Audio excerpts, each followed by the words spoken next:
Iranian and US officials say a deal to end the West Asia war is now closer than ever.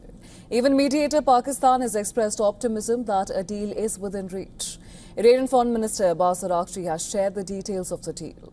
Speaking to Iranian state media, Araghchi said that the deal will be done in 2 stages.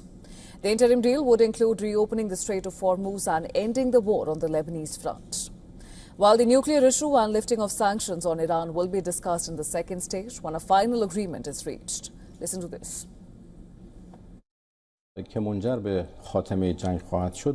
These negotiations, which will lead to the end of the war, are envisioned in 2 stages.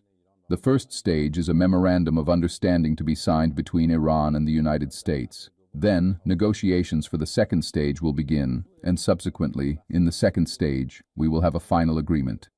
We postponed the nuclear issue to the final agreement for various reasons, as it was truly impossible to discuss it under current circumstances. The demands they had were in no way acceptable.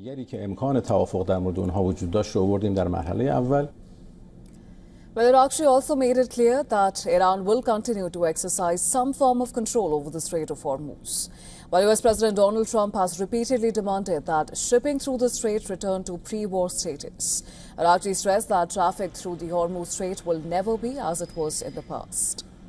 On the question of enriched uranium, Araghchi said that the only acceptable solution is the dilution of the enriched uranium inside Iran. Of course, our position has always been, and this has long been our policy, that if high-level enriched uranium material, particularly the 60% enriched material, is to be addressed, then from our perspective the only acceptable method is its dilution or conversion inside Iran. The Iranian foreign minister rejected yielding to any pressure or threat from the United States, saying that Tehran never succumbs to pressure. He also accused Israel of attempting to sabotage the deal.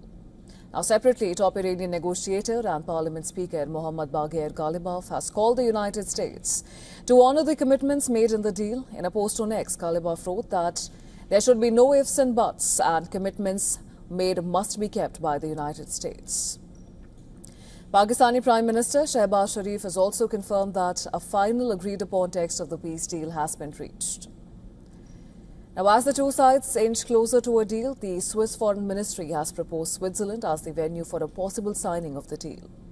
The French Foreign Ministry has also urged both sides to seize the moment and end the war.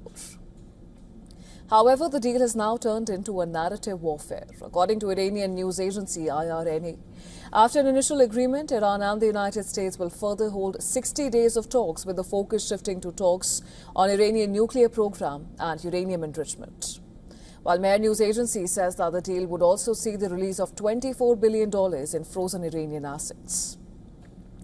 However, this completely contradicts statements coming in from the United States officials. A senior White House official who spoke to AFP said that Iran had agreed to dismantle its nuclear program, destroy its enriched uranium stockpile, and reopen the Strait of Hormuz.